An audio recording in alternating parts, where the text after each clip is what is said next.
Welcome to Streaming News Network, where we deliver balanced reporting with the facts that matter. The Morning Edition by Claude McDaniel. Please like and subscribe. This is Claude McDaniel with Streaming News Network. The Trump administration has temporarily paused more than $1 billion in federal Medicaid payments to California and Minnesota as part of a broader effort to strengthen oversight and combat fraud in government health care programs.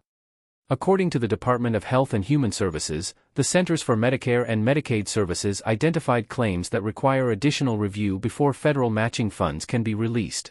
California has approximately $867.5 million on hold following a review of certain in-home care programs where spending reportedly exceeded national trends. Minnesota has about $199 million temporarily deferred while officials examine claims in 14 service areas considered to carry a higher risk and requiring additional documentation. Federal officials emphasized that the money has not been canceled. Both states may submit further evidence showing the claims meet federal requirements before payments are approved.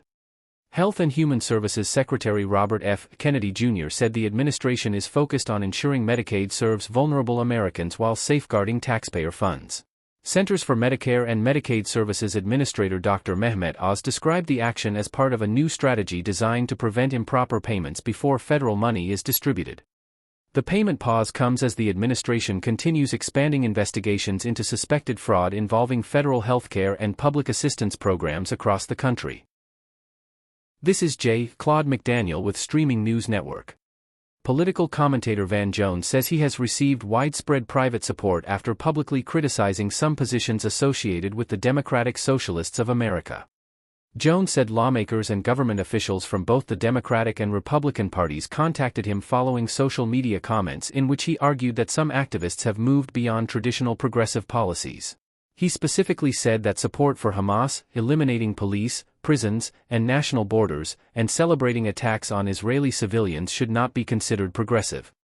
During a television interview, Jones described himself as a progressive Democrat who has spent years working on prison reform and police reform.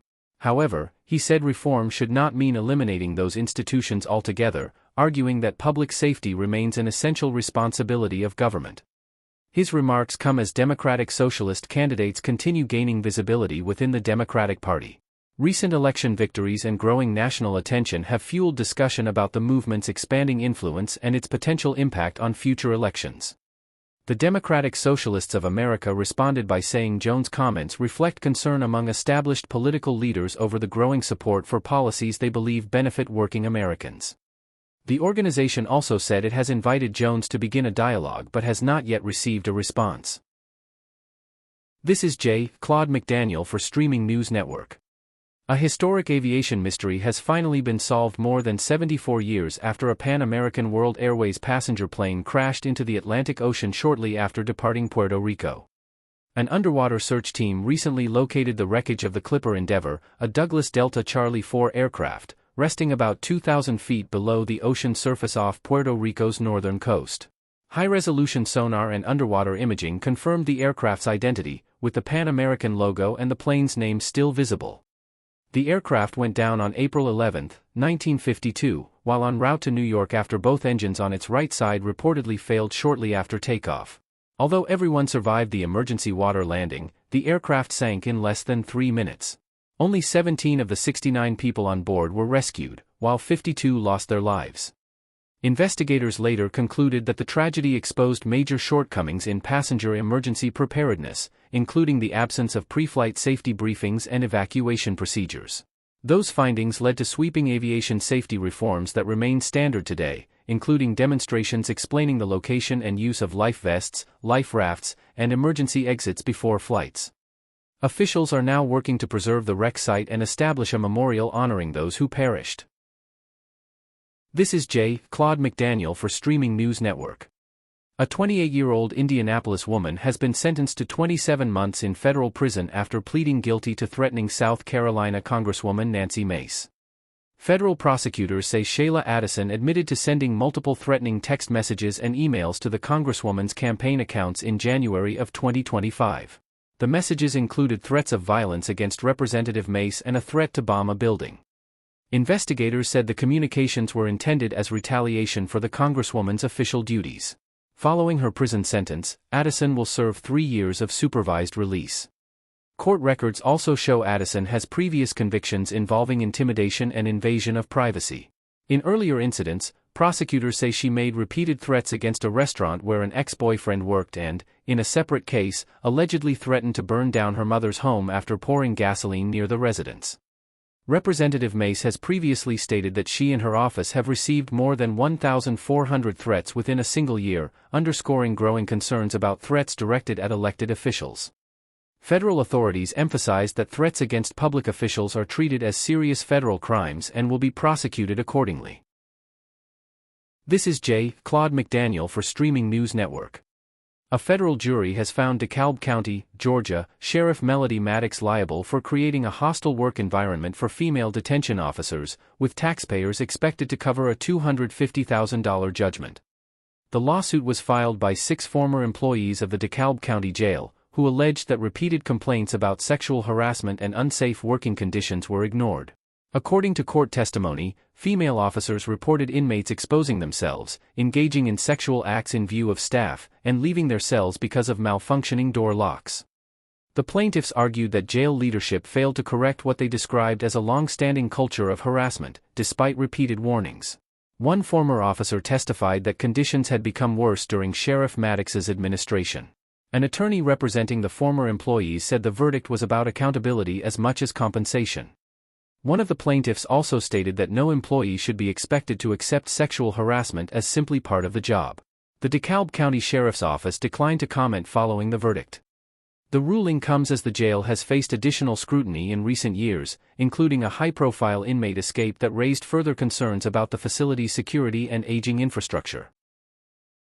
This is Claude McDaniel of Streaming News Network. One of America's most closely watched murder cases is once again drawing national attention as Scott Peterson's legal team argues that newly presented evidence could justify a new trial.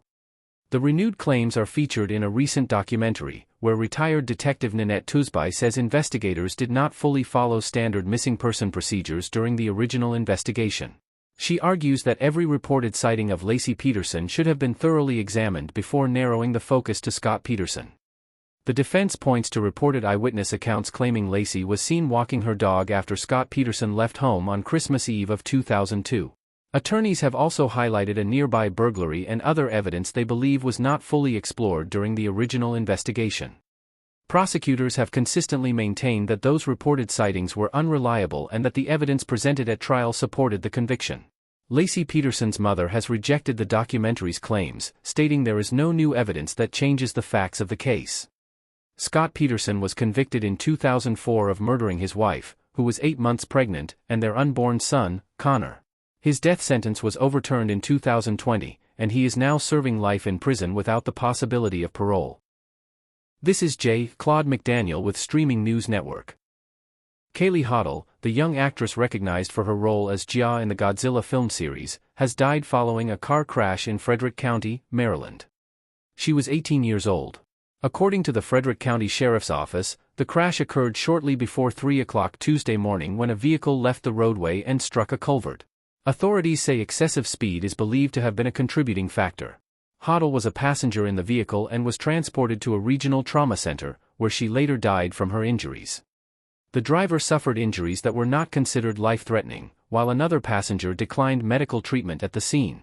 The Texas School for the Deaf, where Hottle was a senior, announced her passing and expressed condolences to her family, friends, classmates, and the broader school community. The school also said counseling services will be made available for students and staff affected by the loss. Hottle earned international recognition portraying Jia in Godzilla vs. Kong in 2021 and returned to the role in Godzilla x Kong: The New Empire in 2024. Authorities continue to investigate the circumstances surrounding the crash. This is Claude McDaniel with Streaming News Network. The United States Department of the Treasury says it has intercepted nearly $99 million in federal payments that were scheduled to be sent to deceased individuals as part of a new anti-fraud initiative launched under President Donald Trump. According to Treasury officials, a newly implemented verification system reviewed more than 885 million federal payments totaling approximately $2.77 trillion. The The screening process identified more than 4,900 payments linked to deceased recipients before the funds were distributed. Rather than releasing those payments, the Treasury returned them to the originating federal agencies for additional review. Treasury Secretary Scott Peterson said officials believe the new safeguards could prevent as much as $350 million in improper payments before the end of the year. He also referenced estimates suggesting that government fraud, waste, and improper payments across federal programs may total hundreds of billions of dollars annually.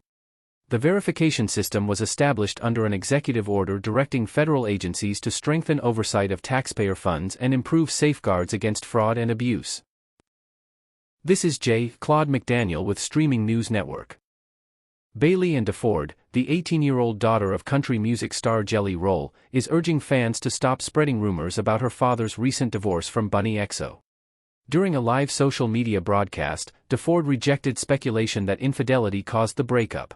She told viewers they do not know what actually happened and suggested that the full story has not yet been made public. However, she declined to provide further details. DeFord also asked the public to respect her family's privacy, saying the divorce is a personal matter and criticizing the intense online attention surrounding it. Court records show that Jelly Roll filed for divorce in May, citing irreconcilable differences after nearly 10 years of marriage. Both Jelly Roll and Bunny XO have publicly denied that cheating played any role in their separation. During a concert shortly after the divorce filing, Jelly Roll told fans that he and Bunny XO remain close friends and expressed his continued respect and affection for her. According to reports, the divorce settlement included the division of property and a non-disparagement agreement preventing either party from publicly speaking negatively about the other. Thank you for viewing Streaming News Network videos and also short and special reports. Please like, subscribe, and tap the bell to be notified of additional reports.